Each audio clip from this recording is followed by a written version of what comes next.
the seagulls follow the shore, it's because they think sardines will be thrown into the sea. Thank you. And as we say now in my country, they brought the buzz and they left the buzz in front of the goal. And the guy's talking absolute nonsense. Never heard so much rubbish in my life. Normal men. What do you mean, normal men? We're just innocent men. I'm telling you, don't back down, double down. Don't back down, double down.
Good morning, it is the Breakfast Bars, 8:35 a.m.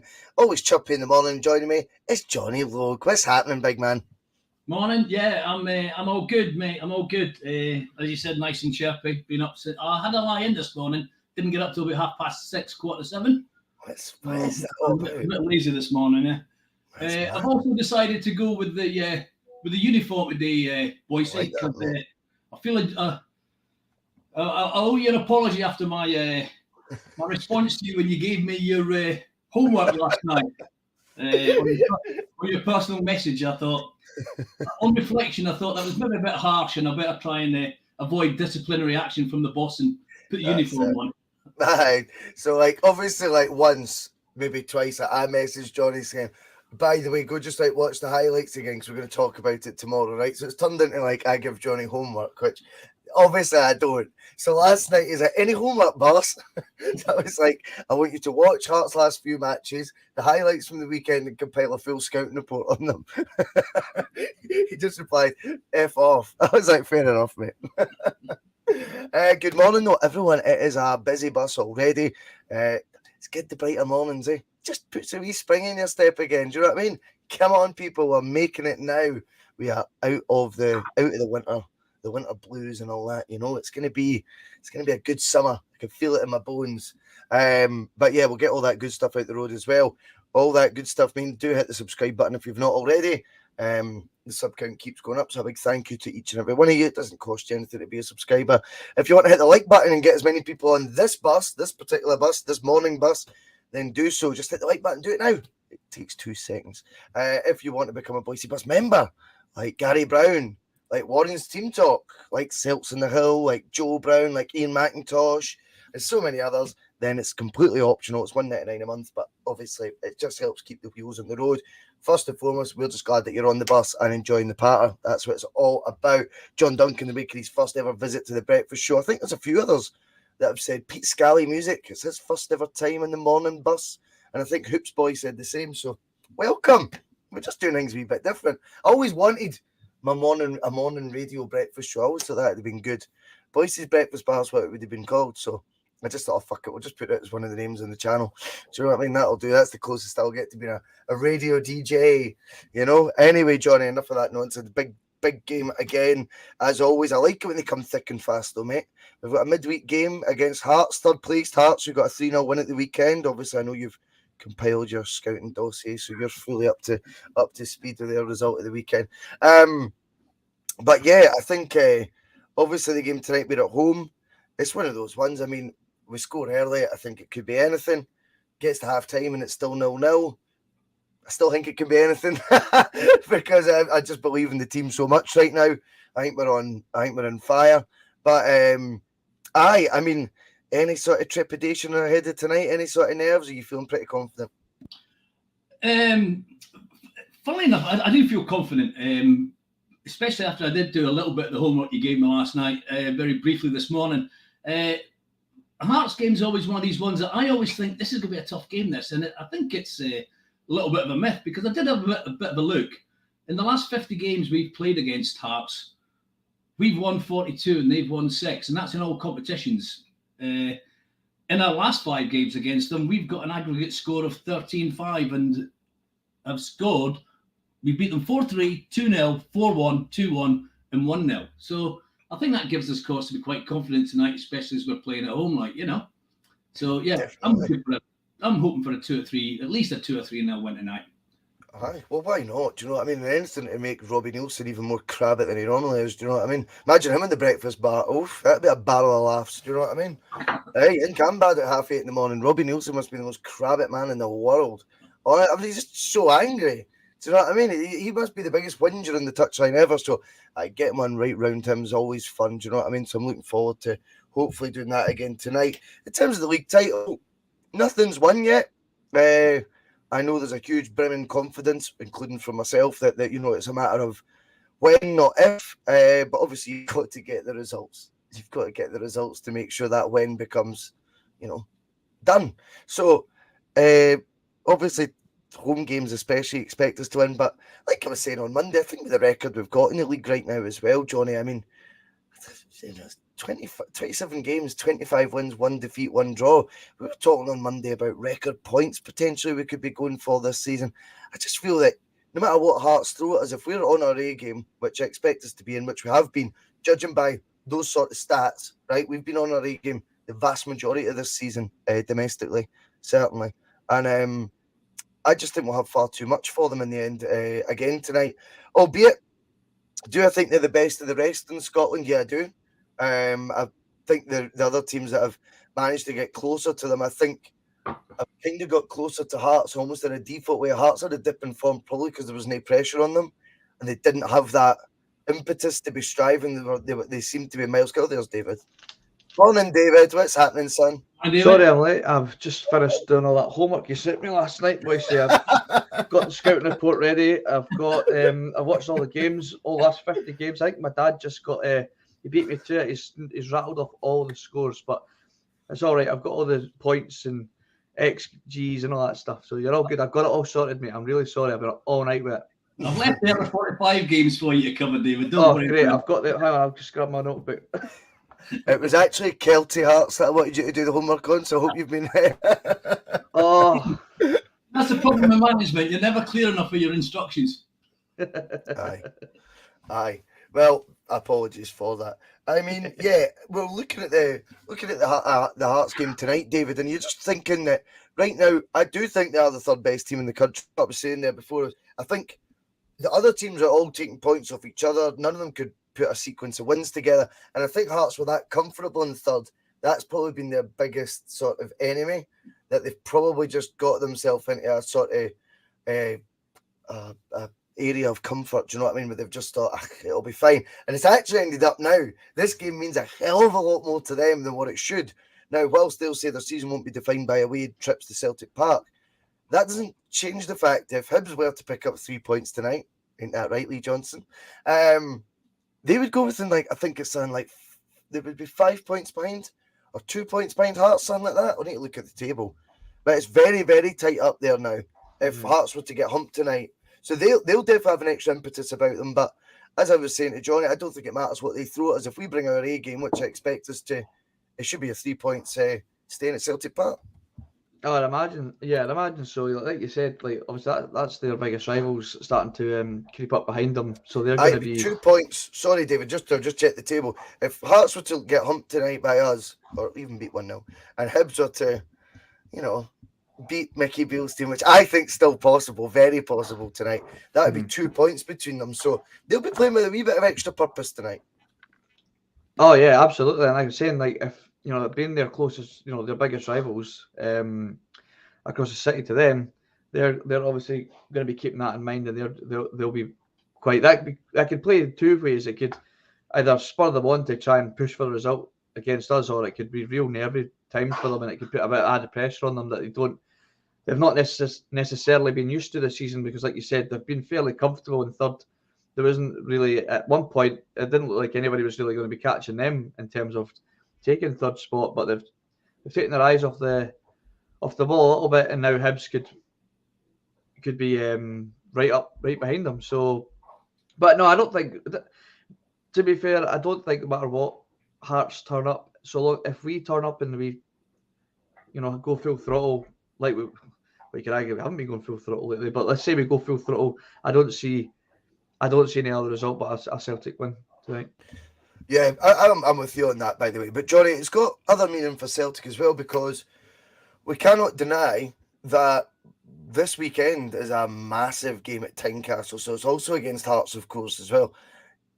Does tonight have any bearing on Saturday? I think it can. I think you can have a psychological dunt you can put on the opposition if you were to, in Monty's words, batter them. Do you know what I mean? I think if you can batter Hearts tonight and get that sort of, run-of-the-mill 5-0 Celtic sort of win tonight, but like do it and exhaust them, tire them out, do what we did to Rangers at Hampden, pass them off the park, have them absolutely knackered going in at half-time, let alone with another 45 minutes to play, let alone with another 90 to play against this juggernaut on Saturday. And that's what Celtic are right now. They're the juggernaut of the league by a country mile. And I think that has got to be at the back of my mind when I'm watching it going, can we lay a blow for Saturday? Because undeniably, we got the toughest draw we could possibly get in the Scottish Cup quarterfinals. And that's away at Tynecastle. That to me is as hard as it gets. And you've got this opportunity tonight just to put a huge wave of doubt on them, because they'll not be aware Celtic's going to be the toughest game they could have got in the quarterfinals. I accept all that, right? But leading up to it, 3 days before it, because it's an early kickoff the Saturday as well, it's 12:15, I'm sure.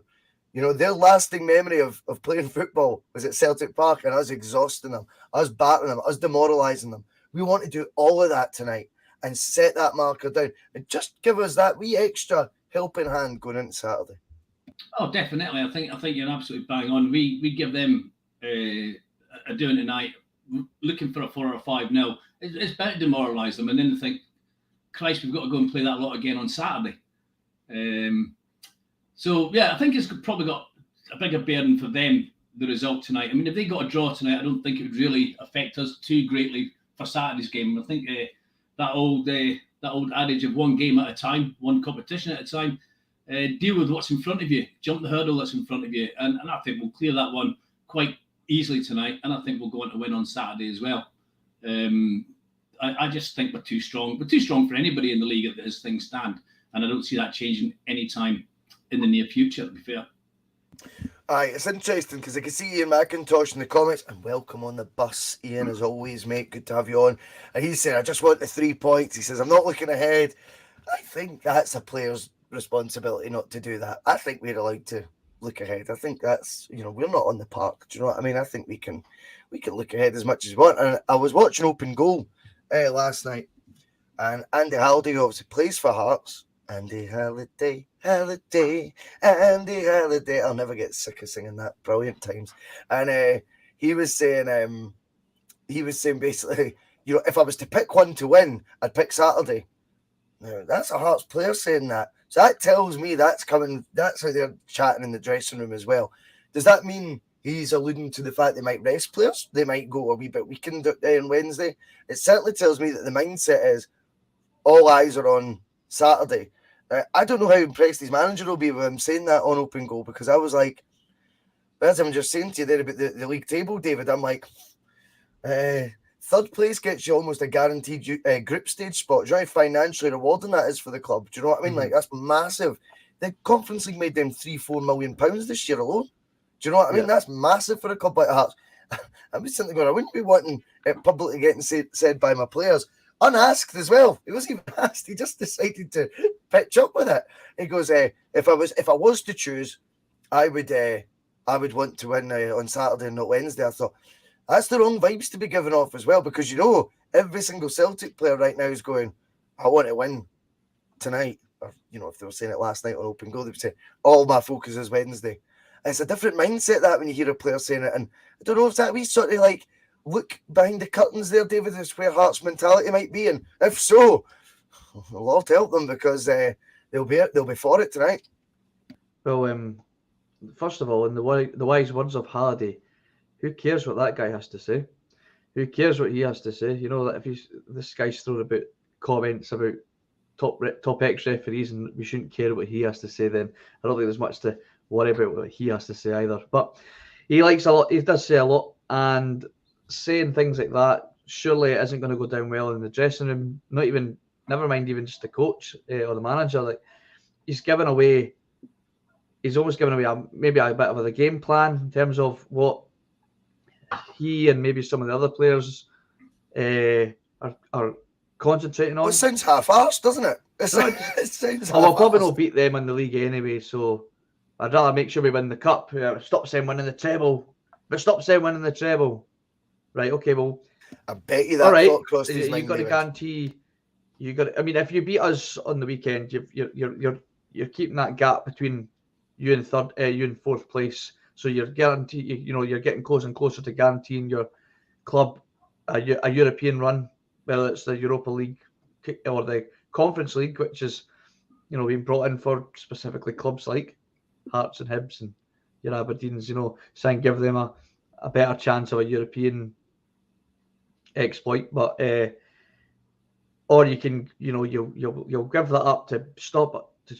So you just get to go to the semi-finals, and what's the guarantee that you'll win that cup? I'm not that confident Hearts would go on and win that cup, but if that's their mindset, then great. We'll take the 3 points tonight, and then we'll do what we do on the weekend as well, and you'll be doubly upset. Yeah, I mean, Pete Scally comes in saying, can see his point. To be fair, they won't win the league; they can win the cup at this stage. They could win the cup, Pete. The question there, though, is would they rather finish above Hibs in the league? I mean, like, say, for their own rivalry, bragging rights in Edinburgh, or would they? I suppose winning the cup would give them bragging rights, but they still want to finish above their big rivals, don't they? Well, it's not even just that. I think it's the financial. Football's business now, Johnny. We need to be real here. Like, Hearts have got a squad that I would say has depth in it that no other team in the league has, and I would imagine has a wage bill that trumps probably every other club. I think even Aberdeen's won't be as big as Hearts' wage bill.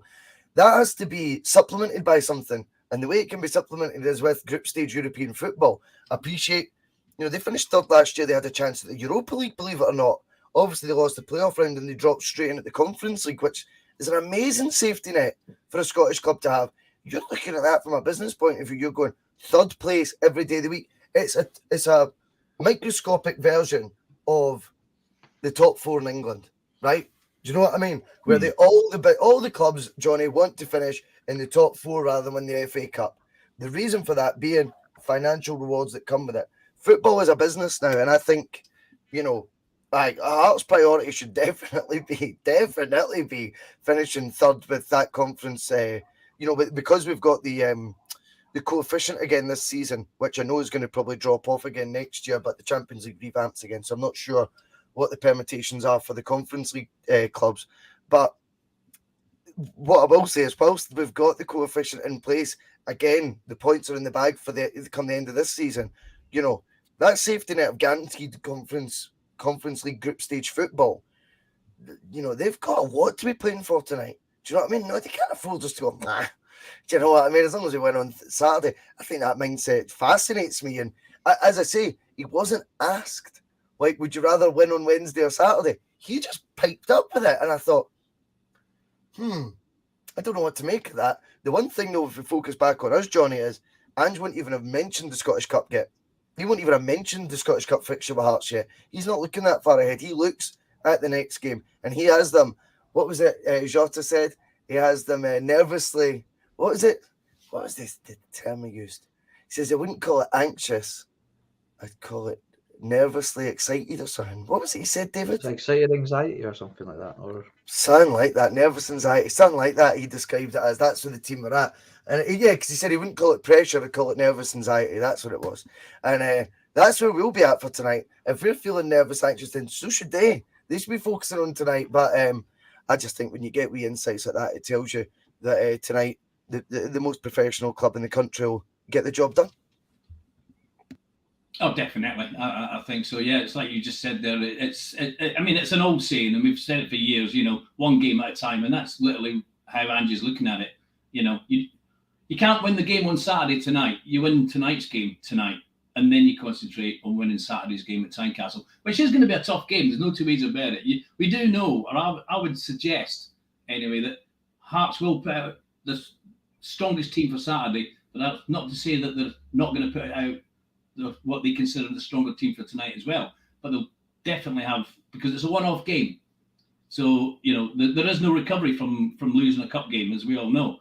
So they will be, we know they'll play the strongest team on Saturday if they've got them all available. We don't know who they'll play tonight as far as the league goes. If Halliday's comments are running through the club, then they might have the mindset of putting out, resting a couple of players. But then again, I don't know if they've got the depth to do that, to be fair. No, you're absolutely right. But yeah, I mean, it's another fixture for us as well, David. Where do you like the midweek ones? I like them when they come thick and fast, the fixtures. I think it suits the team more as well. I think when we're free flowing, I don't think it's an overbearing workload or anything like that. I think we've got the squad to cope with the 2 games a week as well. I think that's what we're all. I think that's what Ange's priming us for. We were talking on Monday about the more complete squad Ange's maybe got compared to O'Neill's and Rodgers, and I do think he's got more of a complete squad than they did, purely because the supermarkets he shopped in have been able to allow him to get in real quality players at an affordable price, whereas Brendan and Martin were looking down south. Obviously, that was the market they knew, but they come with a premium. Do you know what I mean? But with this complete squad that we were discussing, it means we can make changes if we've got 2 games in a week. And I don't think necessarily, say for example, we made 3 or 4 changes tonight, David. How much does that have an impact on the quality of the first team? I'm not sure it has much of a dent on it. Yeah, that's what I was going to say. With Hearts, I don't know. We don't know what their squad might look like tonight, but we could probably pick their starting 11 if you know all their players for Saturday, because they don't necessarily have this maybe have the squad depth that if they rotate 3 players, that could be a real dent to their strength. Whereas for us, you take a Jota out and you put Hacksaw in there. They're very, very similar in level. Jota maybe would probably edge them. Or if you take my head out and you start a Bada, I'm even quite confident of starting O tonight. And then if need be, you can bring Kyle on. Oh, I like it. It's funny. I was listening to the pod yesterday. I was walking the dog, and I was listening to the discussion about the overall squad depth. It made me think about previous arguments we've had online with people, mainly down south, that this Celtic squad wouldn't even make the top 6 in the championship. Now, I think there's a point to that when you look at maybe the Brendan Rodgers teams and the Ronnie Dallas teams, and even I don't know, maybe.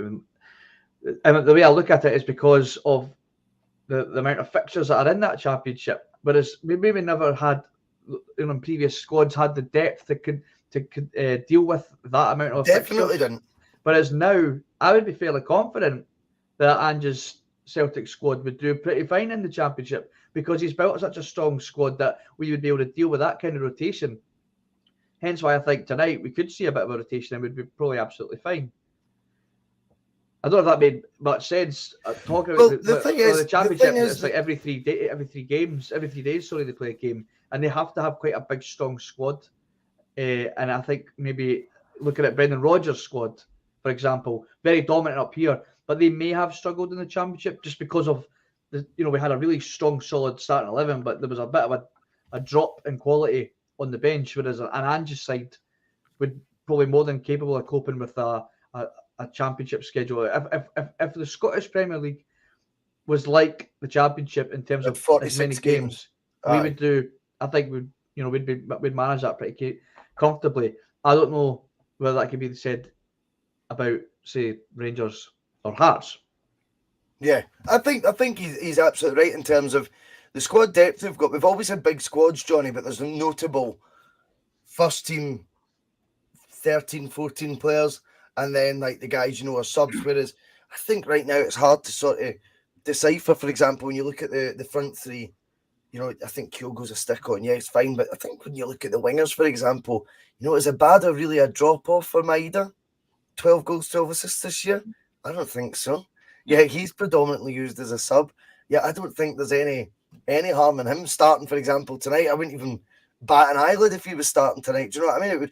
If Haksabanovic came in for Jota, I mean, I've liked what I've seen of Haksabanovic the last couple of games, and again, he must feel at times he was player of the month only in, what was it, November, December?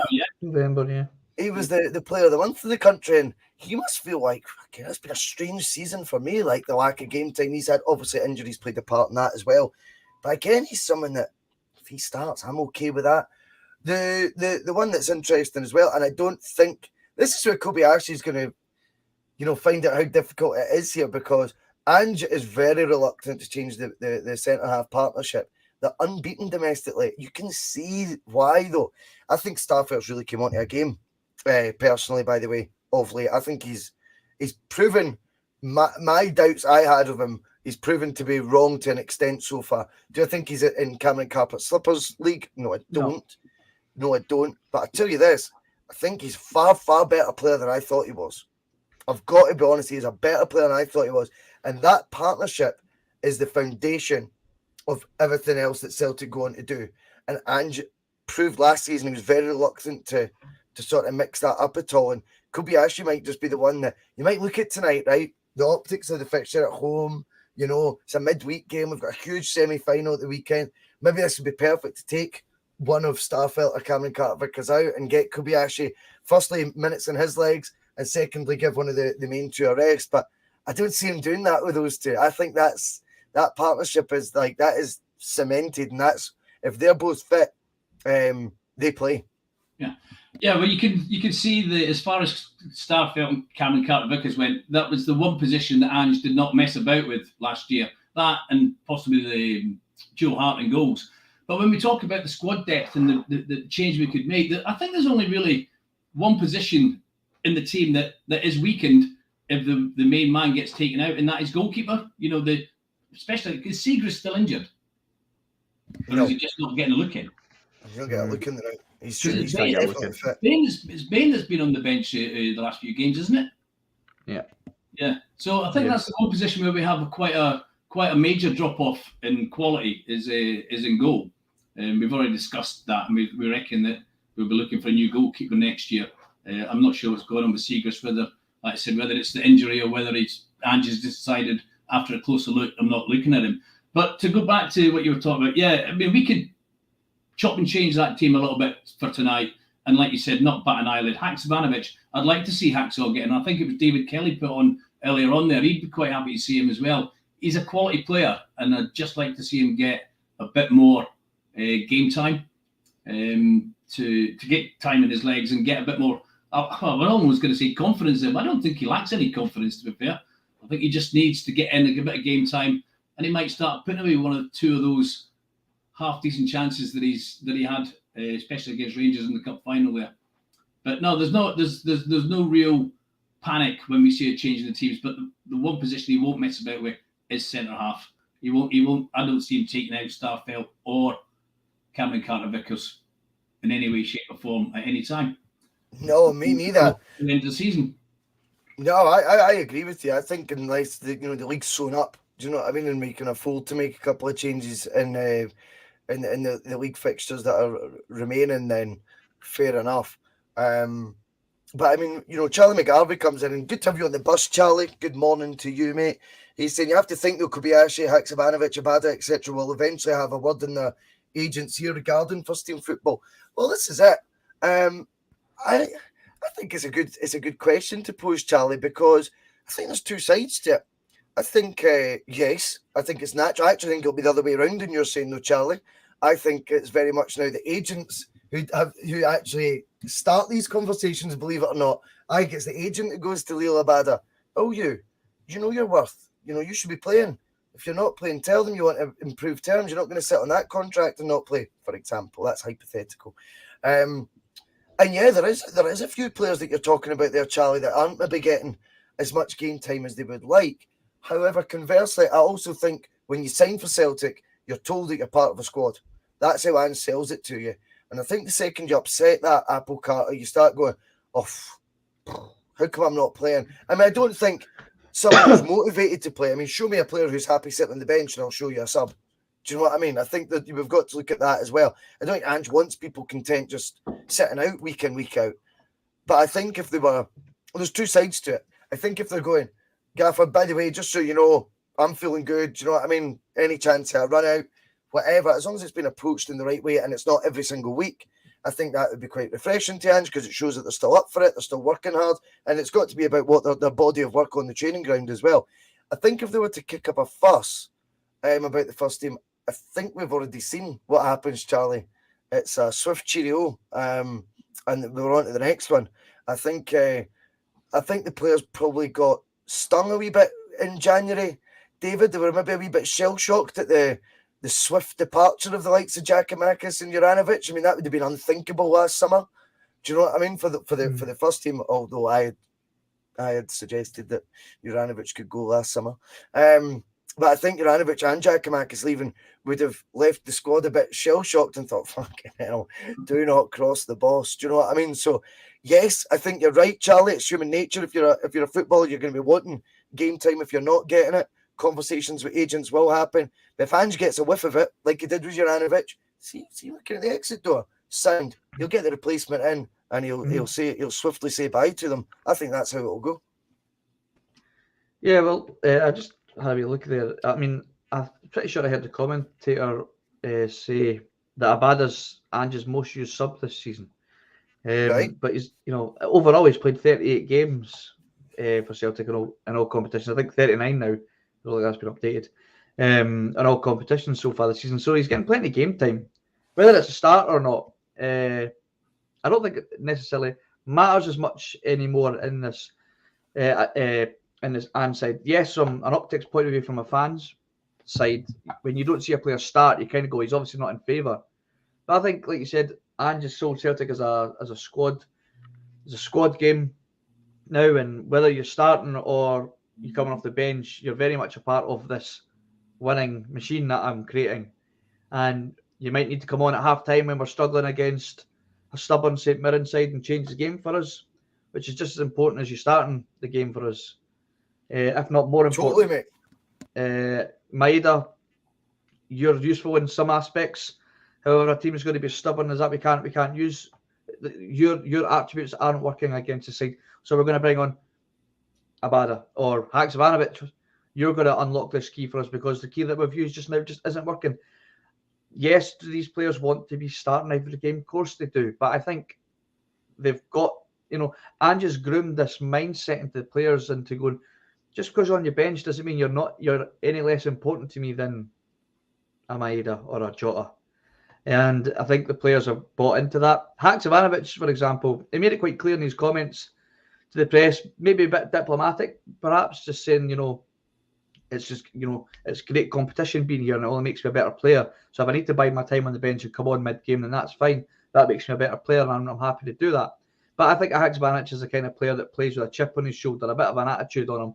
But I don't mean that in a bad attitude. I just mean he's got that little bit of bite. He's a maverick, David. He is a maverick, definitely. Yeah, and I think that if you were to take that away from, if you were to take that out of his game, that he's maybe not necessarily overly chuffed that he's maybe not starting, or he maybe deep down he thinks, like Giakoumakis, I should be the main man here. Then that, if you took that away from Giakoumakis or a Haksabanovic, that's a mouthful and a half, I think that takes a good chunk out of their game and become a bit of a lesser player. I'm not comparing them, absolutely nowhere near comparing them, but if you took that craziness out of Luis Suarez, I don't think you have half the player that he was, you know, and I think that's the same in terms of an attitude for the likes of, and I think that also applies to O. I think we've seen little glimpses of that as well, that he's maybe a bit of a maverick player, plays with a bit of chip on his shoulder. He's got a point to prove that he thinks that he's a player worth starting more often. And obviously he'll need to bide his time because obviously Kyogo is the main man and the numbers back up. But I think O also is very aware that that was told to him before he came. He jumped at the chance. He didn't care what his agent said about you could probably get a move of more games or more money. He wanted to play for Ange. It's been sold to him by Ange that you're going to be a part of a winning machine, a part of a squad. Your time will come, whether you come off the bench and bully St Mirren to allow the wingers to take advantage of that or to take a penalty. Or we might need to get you start. We'll maybe get you a start against Hearts midweek. See what you can do. But that doesn't make you any less or any more important than anybody else in the team. And I think that's the main important thing that Ange has brought to the team this year.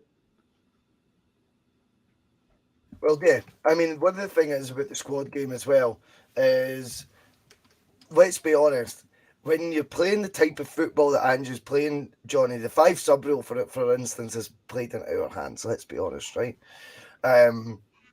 We've got to be looking at it and going, that type of football requires a squad.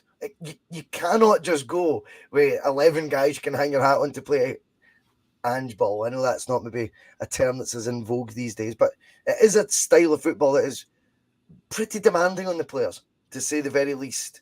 So I think, in my honest opinion, players that are coming in now will be getting well versed on the fact that this is a squad game. This is how we play. Here's the tapes. I know it's not 1994, but here's how many subs we've made. Here's a list of the subs we've made in our last 10 games.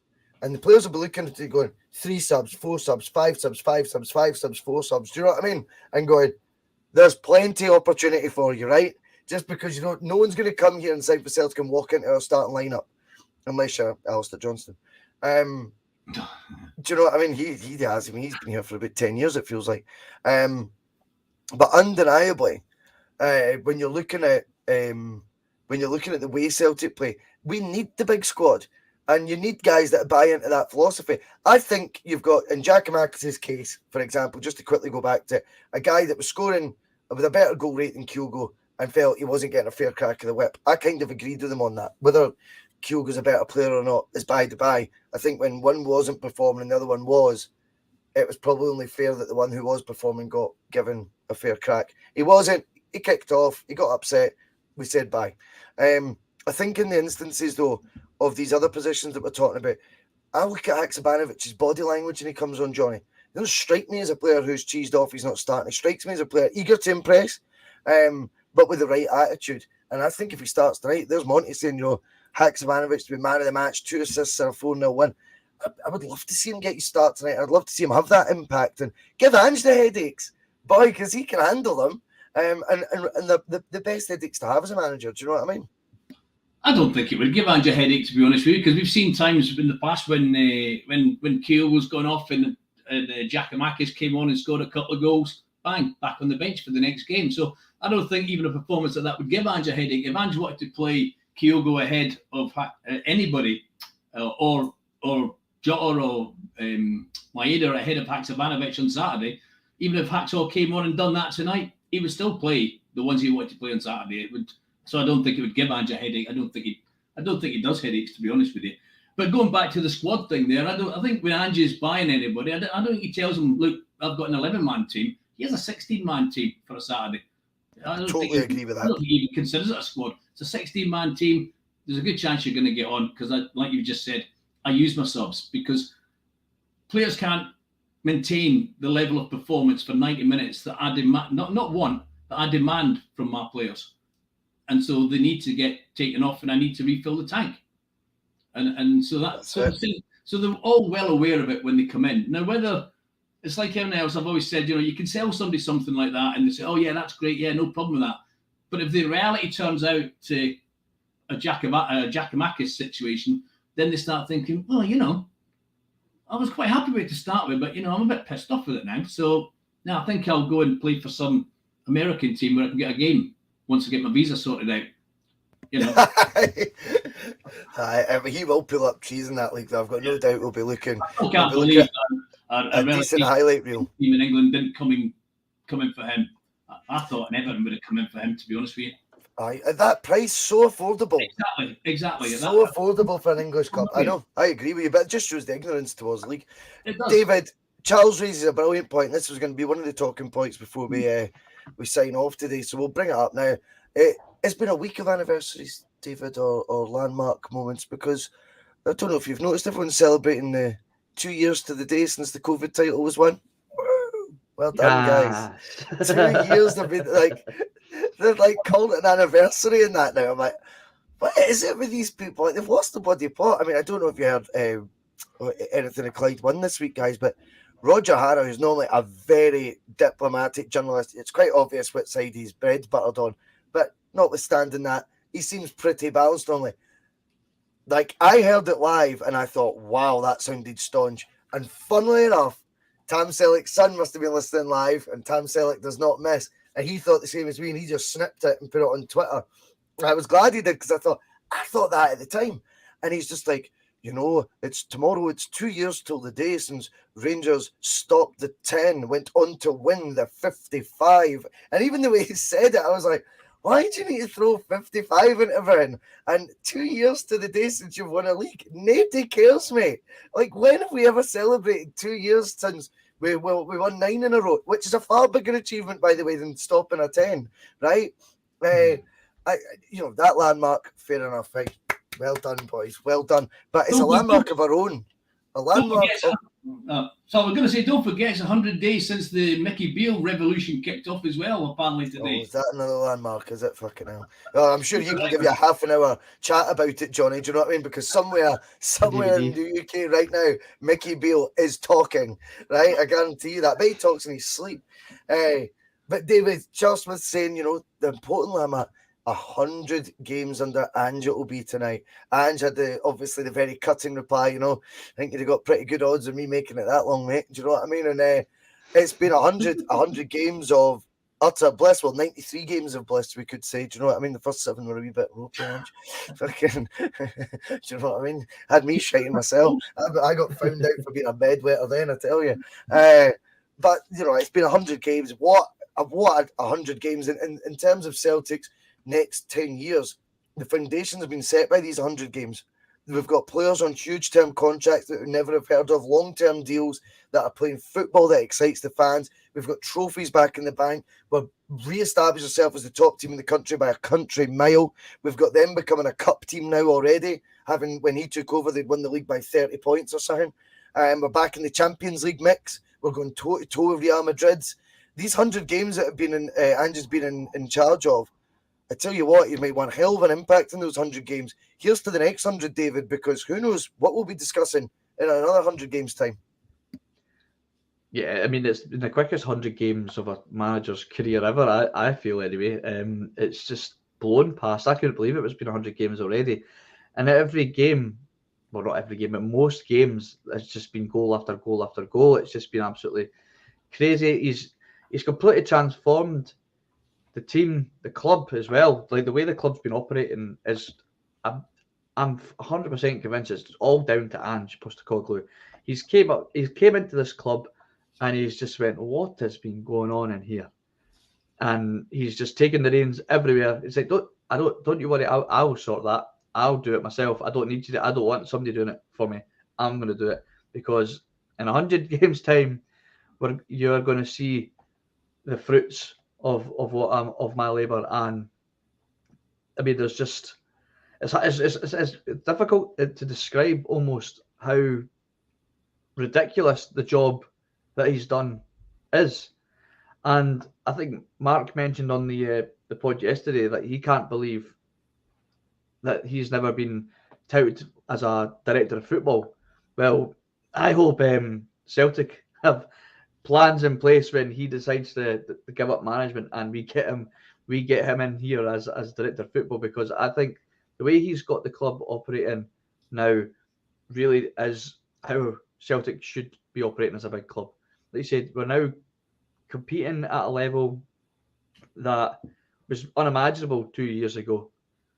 I mean, it was like, where at one point I was like, where do we go from here? Because the club from top to bottom, David, was a mess. Yes, and it looked like this isn't a job that's going to be an easy fix. We were all told, and I think we all as fans, rational fans, said this isn't going to be a quick fix. We've got a big rebuild here to do, and we're going to have to get strapped in and get used to it, because they looked so dominant. But I think it was also because we just were so poor, and Ange has just come in and just built from the ground up this juggernaut of a club that he has a vision for, and I think that's why he is going to be here for the long haul. He has look what I've managed to do in 100 games. Could you imagine what I could do in 200 games? The results that, a knockout tie in Europe. I'm on it. Like, I think that's his game plan. He's not ready like this. So, Leeds are interested in him. Southampton have sacked their manager now. What about Everton? Ange's just went, no, I've got a job to do here, and I'm going to do it. And I think we are going to see Celtic hit even on a higher level than we've already seen from Ange lately. Because of his work drive. If somebody sat down 100 games ago and wrote a book about where Celtic were and wrote this book about where we were going to be and what Ange was going to do in 100 games, and you took it to a publisher to say, this is not even fiction, mate. That's fantasy. That's just not going to happen. It's just not possible to do. No, I agree. Done in 100 games. I didn't think it was possible. I agree. I think, just before I go into it, just a big shout out to Celtry, who is watching in Witherspoons with a large breakfast, headphones in, Boycie bus on, cracking morning. I love messages like that. You enjoy your breakfast, big man. That is what it's all about. Celtic, it's so, I think they don't know, we don't know how much Celtic landed lucky here. This was no foresight in getting Ange. This was a last gasp, last chance saloon appointment that was pitched to them, I think suggested to them by Mark Lowell, who's now in the door, funnily enough. And I think they went, right, fine, we'll go with that. They put all their eggs in the how basket. They appointed Ange and were like, by the way, there's no structure. You've got to go with the same first team coaches that are already here. There's no director of football. There's no scouting system in place. And we're 30 points behind in the league. It's like, well, we finished 30 points behind in the league. And he's like, you what? I think he licked his lips, Johnny. I think he went sound, because that means I've got autonomy of everything. And he'll play this is a bit of an uphill struggle, guys. I'm going to need to do all this on my own. Wink, wink. I think he was at is it? Because I think he knew fine well. That means I'm going to go with my transfers. They've got nothing to lose now. And a club that's got nothing to lose has everything to gain. And Ange then ended up in a position where you wouldn't normally get at Celtic. Okay, he's got the coaching staff thrust upon him. That was the only thing that I thought, that's a bit dodgy. Do you know what I mean? Because they were getting as much of the blame as Lennon, if you remember. The iPad was getting ridiculed. John Kennedy had his stint in as a caretaker manager and actually carried on the form that was there before, if not worse than it. That was the only bit I thought, fucking hell, that's pretty tough. But it meant they just said they were lucky still to be there, let's be honest, because in normal situations, they're all out of job as well, because Eddie Howe would have came in with his merry men, and all the coaching positions would have been taken, all the upstairs roles are taken, yada, yada. So all they had to do was go, yes, Ange, no, Ange, 3 bags full, Ange. Do you know what I mean? That was it. So Ange had total autonomy over training. You go lay at the cones, you do this is how we're going to do it. He had total autonomy of the transfer market. And that's the difference when you get a good operation. Let the football guys make football decisions, and you'll be amazed how well a club can do. Ange is a football guy. He totally understands what's needed. And by giving him the freedom to go and do it, look at the results. It's not rocket science what's happened here. This is what happens when you don't meddle. You don't have Peter Lawwell's interfering. You go out, Ange identifies a player, go get him, mate. Don't even bother haggling to me about transfer fees. I'm not interested. I've identified a player that's within our remit, within our budget. Now it's up to you just to go get him over the line. I'll have a meeting with him once we've agreed the fee. That's all that has to happen now. And it's that simple. It doesn't need to be all this politics in it. And 100 games under Ange, as David says, where would the next 100 take you? And it's exciting right now. Do you know what I mean? But I think as well, I mean, the director of football thing, I feel is a wee bit premature, if I'm honest. This guy's 57. You know, he's not old in terms of, in 2023, that's a young guy. I think he's got 10 more years in management at least. And we can only hope that we get him for the bulk majority of that. And he can leave a real legacy. I'm well versed in it now. As I say, once bitten, twice as shy. If he left tomorrow, my eyebrows would raise, but I wouldn't be like on the floor, pick me up off it. I think the Rodgers one really woke me up to the cutthroat nature of modern day management, and it actually surprised me. Do I envisage it happening? No, but I'm just saying I'm probably better prepared for it now because that happened than what I am. But yeah, the 100 games, he's took us, David, to a place where none of us could have expected. As Johnny says, it'd be put in the fiction section if you predicted this. But this is only the beginning as well. And he said the thing that's pleasing him the most right now is the style of play that he's managed to implement. So his methods have came across. He says that's the most pleasing thing. You're signposted by the trophies. I think he pinched that for the bus, by the way, because I was kind of saying that, before the League Cup, you signpost your success with trophies.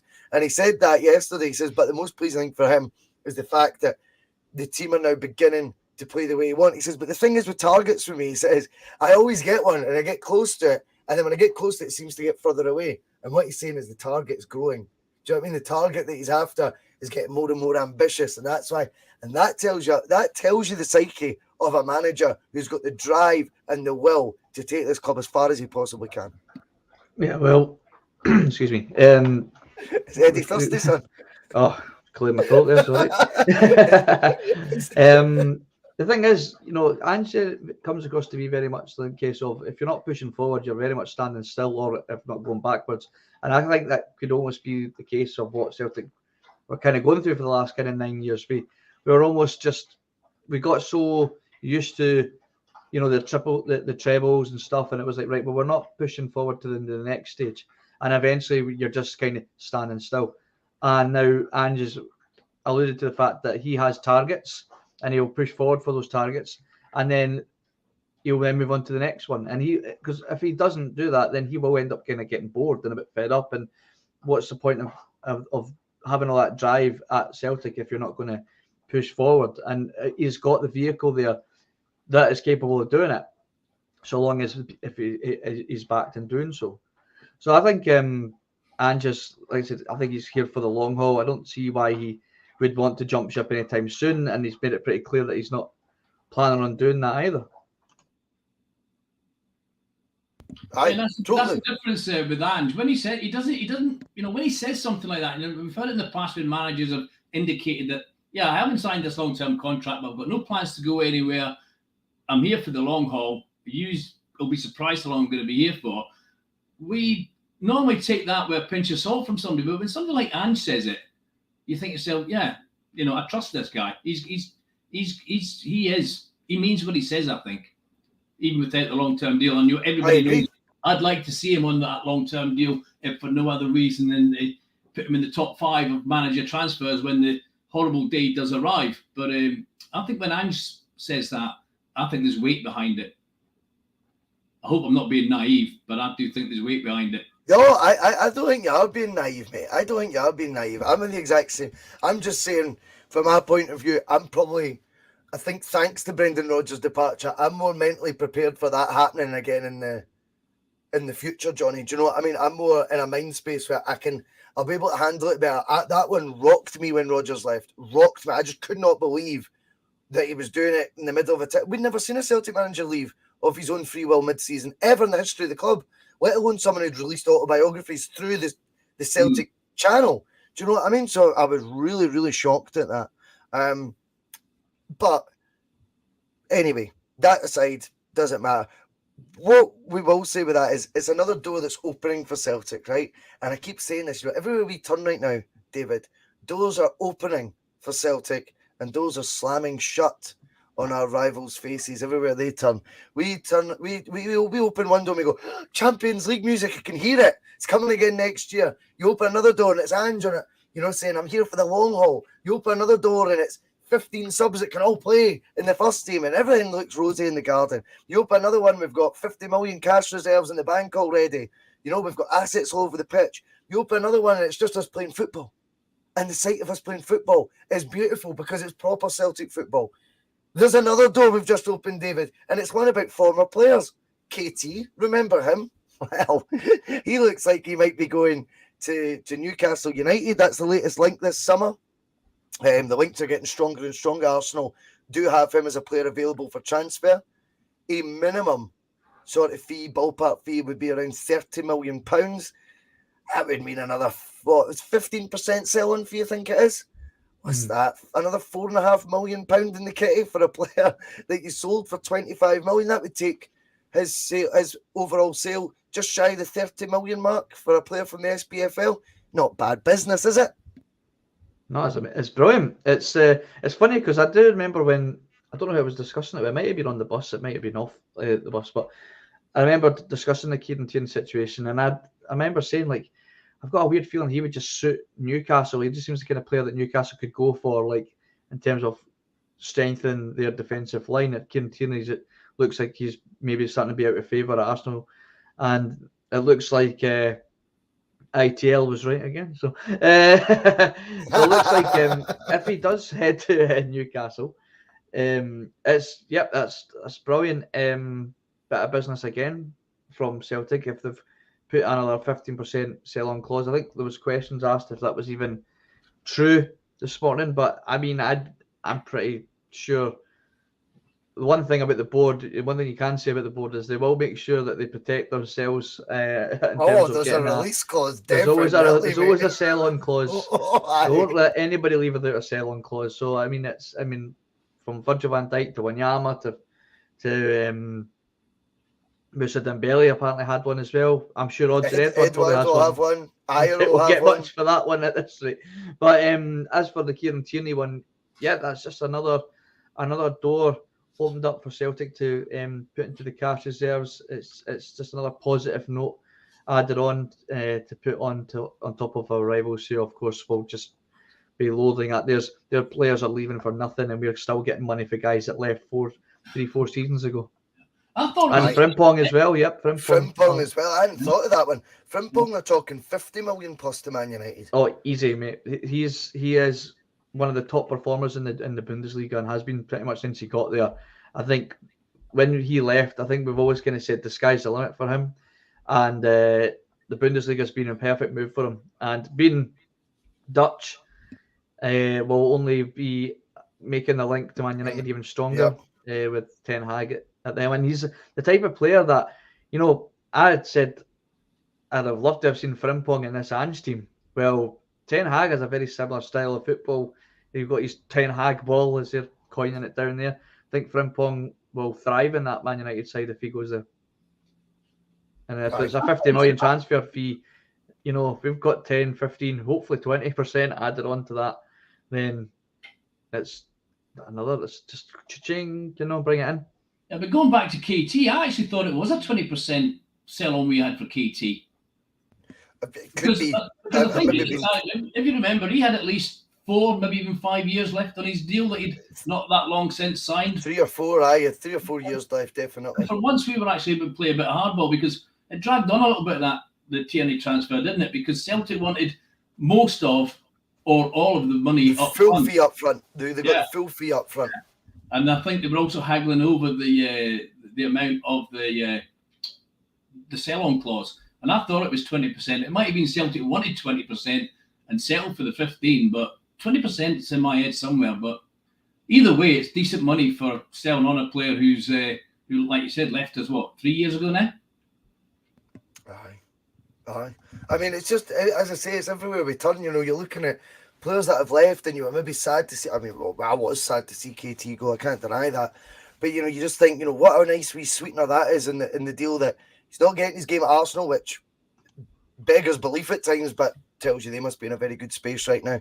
But when you look at, you know, Frimpong going, I potentially thought we maybe bit a wee bit too early on selling him.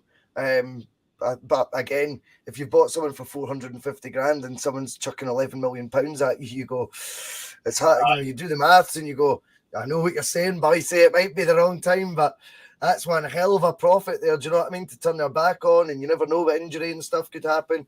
But if you were to go on and we were to get again another 10%, 15% on him, it's more money coming our way in the summer again. It's everything, as I say, every door we look at right now is opening, and it's something that's exciting behind it. Every door they open to is locked. Do you know what I mean? It's just simple as that. They can't get through it. So it is a good place. We'll round it up there. That's been an hour. 9:33 a.m. There is 97 watching live on the Breakfast Bar, which I think I could safely say is a record amount of live viewers for the Breakfast Bar show. So a big thank you to you all. We will be back next week. It's easy all this when I'm doing a detox one, David. Do you know what I mean? Up first thing in the morning, bright and chirpy for the Breakfast Bar. You would have thought they'd have seen the day. Anyway, enjoy the rest of your day, whether you're working, whether you're chilling, whatever you're up to. Have a good one, and we will be back tonight with some PMP on the Celtic. I mean, you've all that stuff at the start. You know, they won't be playing Tina Turner on the coach on the way home, will they?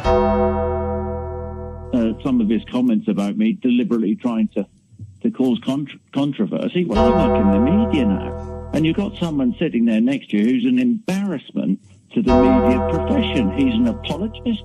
He's a charlatan. He's a Rangers puppet. He's a cheerleader. That's what he is.